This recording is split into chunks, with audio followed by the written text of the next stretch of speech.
Stephen, what's your initial assessment of that one today? They were good, really good. But as pre-season games go, that's for me probably the best one because it's the one that you learn the most from. So some of their movement causes loads of problems. I thought they were excellent when they didn't have the ball. So that's something for us to try and implement and try and take from them, see where we can improve. So we wanted a game like this today. That's the first time in the whole of pre-season that we've been tested really without the ball.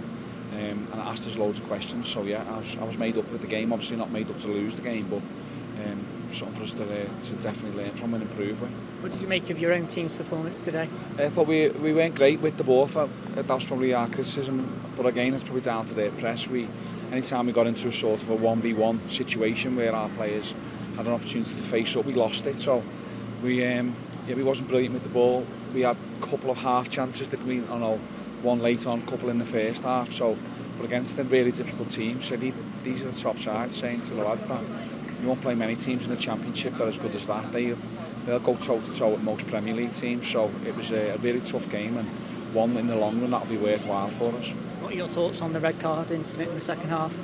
Again, it's another thing that we don't want to see. I think it's one of these things in pre-season games. Like, I don't know, I've seen it up and down the country. I was at a game last night watching the game, and there was a situation the same. And I think players just need to grow up because they wouldn't do that in a normal league games because they know straight away it's a red card. So I think I would say in Jordan's defence, it looks like their player's gone first with his head, and then the referee has to produce a red card. That's probably the way it is. But as the game goes, we didn't want that to happen because the last half an hour with 10v10 is not ideal against a really good side. You want 11 men on the pitch, but the game slowed down after that, so it was a bit unrealistic.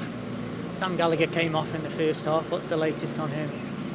I don't know. He just said he felt his calf just go a little bit tight. So he said as soon as he did it, when he jumped for a header, and immediately he stopped. So who knows? A tight calf, and it's too early to assess what the actual damage is. But hopefully it's not too bad because we don't want to be picking up niggles, and we've had a couple going into the end of the pre-season, which isn't good. A few days away from the start of the new season, how do you go about preparing for the Coventry game next Saturday? Again, watching that back again, seeing what areas what we can get better at. I say loads of learning from that game. I watched that game back numerous times, I'm guessing. So yeah, we just need to make sure that we prepare our players as best as we can, try and give them all the information on Coventry, but also try and focus on what we can do better with the ball. Say that we wasn't great with it today, and in general I think in this whole pre-season we've played well with the ball. We've been a threat. Some of our players look still they're in a good position physically, so yeah, just trying to be positive and trying to attack shots these games best as we can. As the new season approaches, how much are you looking forward to getting going now? Can't wait, yeah. Pre-season games serve a purpose, but there's nothing like the real thing. It'll be a completely different game the weekend here against Coventry, and yeah, we can't wait for it to get started. It's going to be a long season, and hopefully it's going to be an exciting one.